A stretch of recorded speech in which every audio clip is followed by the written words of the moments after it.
Hey everybody, it's Tripl-L. And yes, we're doing a face cam. Ooh, magic. And look, no sunglasses for the guys who are watching Notes and Impressions. Anyway, yes. Hey, so we're going to be doing this. We're going to be trying it out. We're going to see how this works for the videos. Let's see if people enjoy this more, if it's more engaging. So for you guys, the fans of the Hero Academia manga impression videos, what I really want to know is, hey, do you enjoy this? Was this more engaging for you? Please let me know, because this only helps improve the channel. Let me know in the comments down below. Now, getting into the chapter itself, man, this was an amazing chapter. Like, really, really good. A really great chapter with a lot of different things. But I think the part that's really great for this chapter is just the characterization. When you look at it, I think it's primarily characterization that is shining through on most pages. So because I think there's just so much information in this chapter, what we're going to do, we're going to go through the majority of the pages one by one, and I'm going to point out, well, like, here's some of the really cool little details that are popping up, or just cool little thoughts that I had. I just finished reading the chapter. My opinions haven't been, like, totally formulated yet, but I have a lot of impressions, so we can go in with that. Alright, let's get into it. Bring up the first panel that we want to check out. Interns, good. So my first thing is, firstly, that's, I think, an awesome panel shot of her. I think this is really interesting.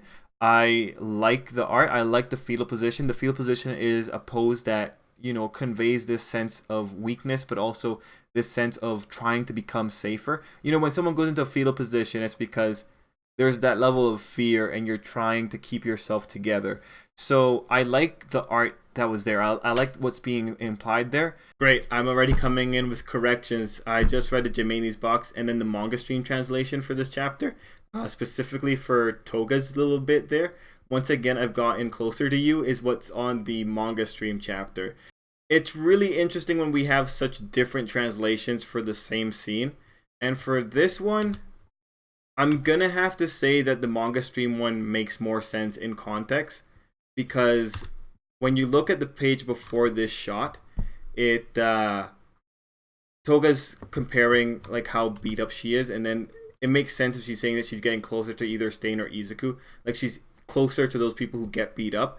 So, you know, before this, I had a point about maybe Toga being abused as according to the Jimeni's box translation, but I think the manga stream translation is the stronger one, because it makes more sense that in a beat up state she's trying to find similarity with Izuku or Stain, or like someone else that's always beat up and bloody. Tough one. But anyway, back to the video as it was originally recorded. So after her panel, we also had just a little bit with Redestro, and he's just kind of narrating. I don't think for the page that he was on with Toga, for this panel, I don't think that that dialogue was more interesting outside of the characterization, but he did have stronger moments in other pages, such as the next page where he was crying over the sacrifice of his comrades, saying humans are such noble beings. Now those tears are there to inform you of a character trait, but honestly, from the way that I see this guy, like, those tears are wasted. Like, this is just on one hand, it would say, like, hey, this guy cares about his allies. But on the other hand, this is just religious zealotry. And we have that indication later in the chapter when someone points out that the party guy he seems like a bishop from a church, like rallying the people. It seems more like a religion than anything else. And that's the thing here. This guy is a zealot. That's just the reality of the situation. And so these tears are effectively, well, I don't want to say they're useless. They're just, it's different when it's a zealot crying. It's very different when it's someone who is crying for the sake of a philosophy. These are not legit. Well, they're legit tears, but they are not truly sympathetic tears. Like, if you guys have watched other shows with this kind of character type, maybe you have like a better idea of what I'm trying to say. It's just, when I see those tears, I'm not sold on, oh, this guy cares about his allies. I'm sold on, this guy is really in his own philosophy. Like, he really thinks that he's doing the right thing here. This is delusion. Those are delusion tears. That's what I'm going to call it. Delusion tears. Those are delusion tears. That said, it's good that we have this for him, but it's like, this guy has also cried well, I think he may have cried when he choked out his assistant. I don't recall, but it's pretty much, I don't care if you cry when you are willingly killing people just because they don't agree with you or just because they insult your dad. That no, those tears do not somehow justify your horrible actions. That's pretty much my stance on the general thing going on with this character. That said, it's pretty cool to have the character type. I totally welcome it. One thing that happened during this page, though, that I want to point out is that the one guy said that Curious did not need to throw herself at the front lines. And man, the reason that's relevant is only because I keep ragging on them. I think they should have been smarter about this. I think, like all zealots, they are getting kind of ahead of themselves. I think they're overconfident. And now you have this guy just saying like, yeah, realistically, we did not need her out there. But hey, zealotry doesn't know logic, so whatever. Another thing is that with that note of religion, the author is doing, like, there's like a very subtle theme for this arc in that we started off with a religious hate group, and we're still following these undertones of like, well, how bad can philosophies get? Or how bad can a religious type philosophy get? It's very interesting. It's very interesting that the author is contrasting the villains who are legit villains. Like, they want the legit destruction of the world versus a more subtle evil that is, well, an evil that comes out of some kind of movement that is advertised to be correct. So, it's pretty much like people who kill in the name of God, or people who did horrible things or justified slavery under the name of God or whatever like that. Or, people, the witch trials, like that kind of evil, the kind of evil that comes out under the banner of a bigger message. We know that is pretty much the Liberation Army's MO. We know that they commit violence under the name of freedom. So it's interesting to see how the author started off with that religious undertone, and he's kind of maintaining it. Very interesting. I'm not sure to what degree he's gonna dive into it. I think for Hero Academia standards, what he's done so far is very worthwhile. So I'd be very fine if he cuts that particular theme out of the rest of the arc. It's honestly one of those themes there that you can have it there for discussion, but you don't necessarily need to have it there to enjoy the material. Now we move into the next page, because the next page, I think, is one of the most clever pages, and also just it's kind of stupid. And Gearing calls it out. I should bring it up. It's the page where this guy's talking. So the gist of the page, I'm only showing one panel because of Shonen Jump. But he pretty much goes off on Jiren for asking him, or for Jiren asked him footage? Asking it, and then the guy goes on the tirade saying like, you can't even put two and two together, and it's like, buddy, I feel ya so much, but you don't realize you're in a manga. We need you to explain it to us like we're five. So the page itself, sorry, I just found this page funny. It's the best page in the chapter when it comes to just the dialogue. Effectively, Jiren asks a question. The guy admonishes Jiren for asking the question and then proceeds to just tell him, which is unfortunate. The good thing here is that, yes, it's funny that you have a character that is willing to call out someone being stupid. But here's the thing. The guy looks even stupider. And that's what Jiren's final comment there really implies. The author knows what he's doing here. The reality is, this is a problem that happens because this is a manga. This guy has to explain it to us. He has to explain it to the viewers. That's why this is going to happen. Because Hero Academia is read by children, we need to have certain things that are plot relevant. They have to be explained. So while you do get to have this really kind of like leaning on the fourth wall kind of thing, while you get to have that there, it's unfortunate because it just it's unfortunate that the guy can't follow up his breakdown of Jiren's stupidity with just sticking with his own self, and he has to go into that more comedic thing of explaining the whole thing to Jiren. Again, I think this is a problem that comes out because it's a manga. It has to be explained. But I love that there's a character who is willing to call it out, and it's consistent with this guy's characterization, because this guy so far, is calling out the things that I found concerning. Or just in general he's kind of calling it out, like he's calling out, hey, maybe Curious shouldn't have been there. I think if the author knows that there are certain things that are just kind of silly, if the author can acknowledge those and then convey it to the readers that he realizes some of the little problems here and there with characters' motivations, that actually, in my eyes, I do it a lot for Shokugeki no Soma, but in my eyes, that totally elevates the material. I'm totally into that. I love it. Because that's what I really want to see from authors. I want to see that they know where the holes in their narratives are. Because at least then it shows me, okay, like they are doing their best, and they are aware of little problems here and there. And this character pretty much, to me, is a pretty good sign of that. If this guy's going to be breaking down what people's doing in general, I'm totally into it.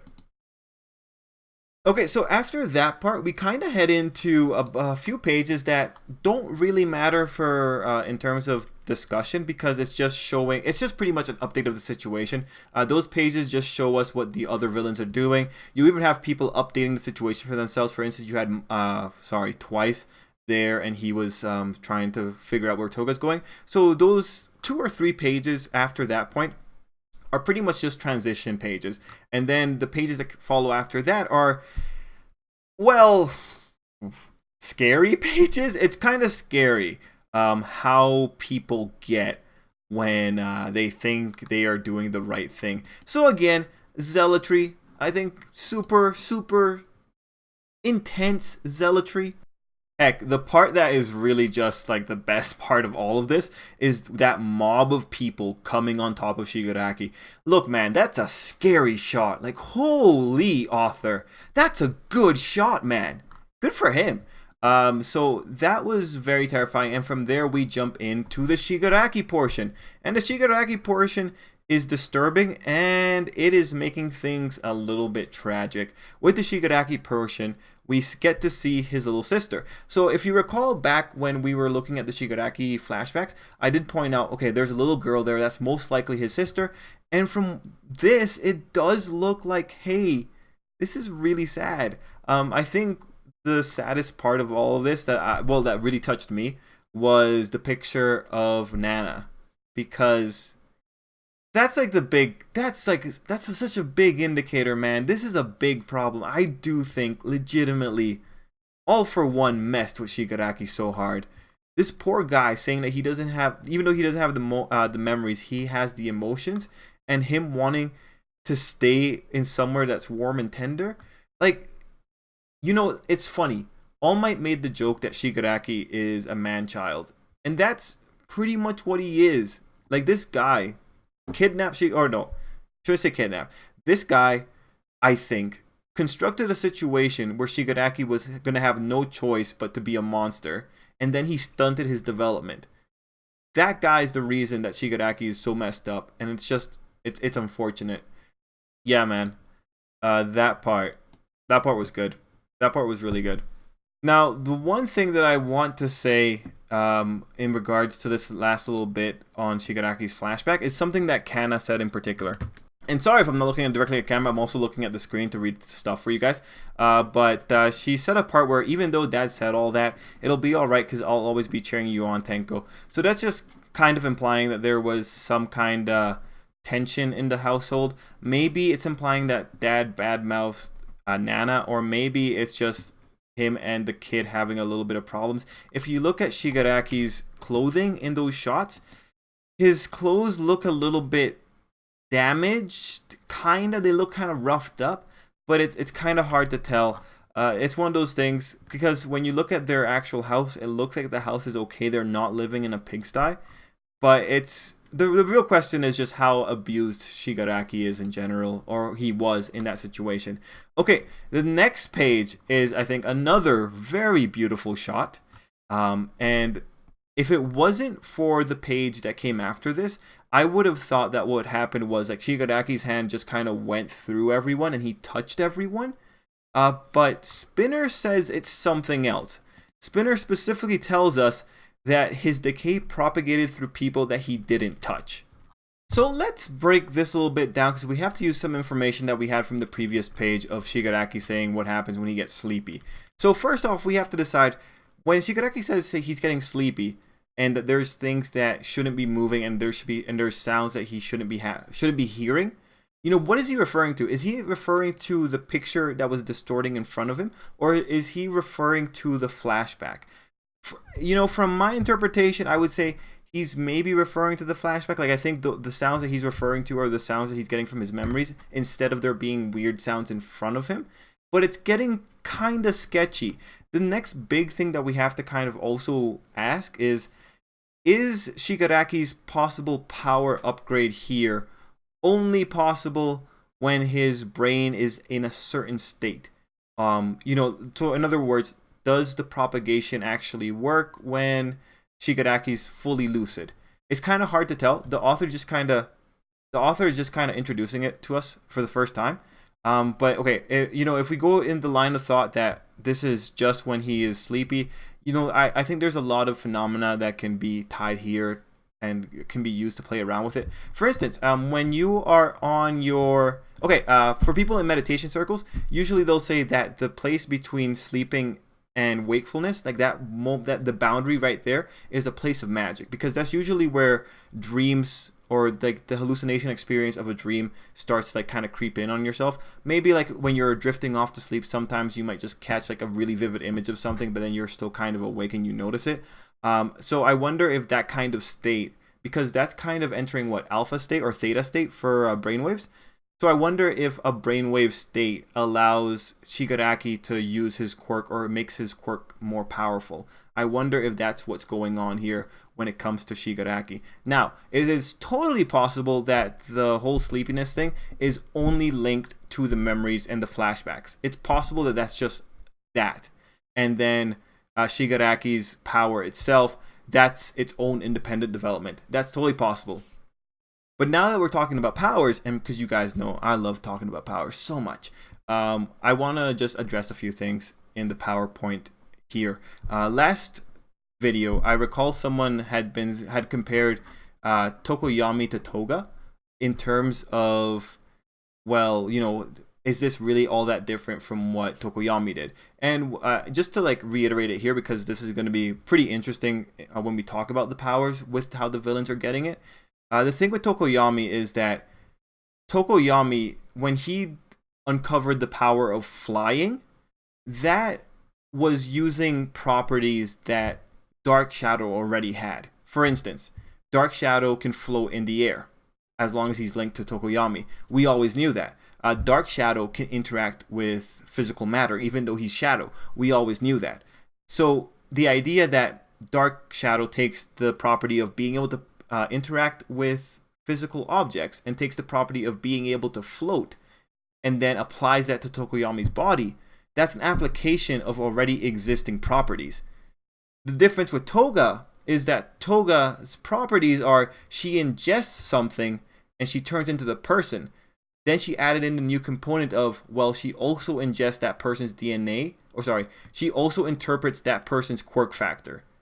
That's a new factor. That factor, you can't derive it from the other properties directly. At least that's how I see it.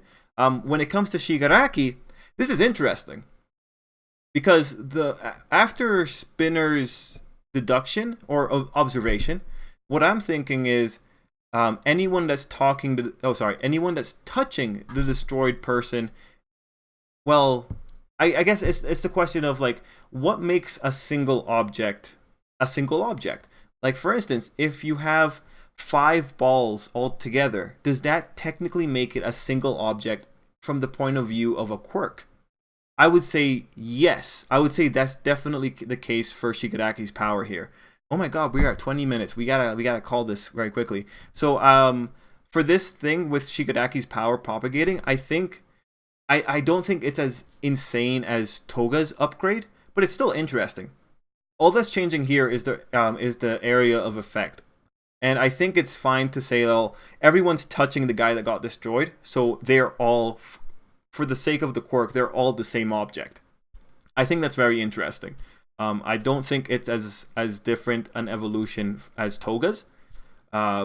but I honestly didn't expect it. And I do kind of want to quantify how many upgrades the students get compared to how many upgrades the villains get by the end of this arc, because this is interesting, man. This is super interesting.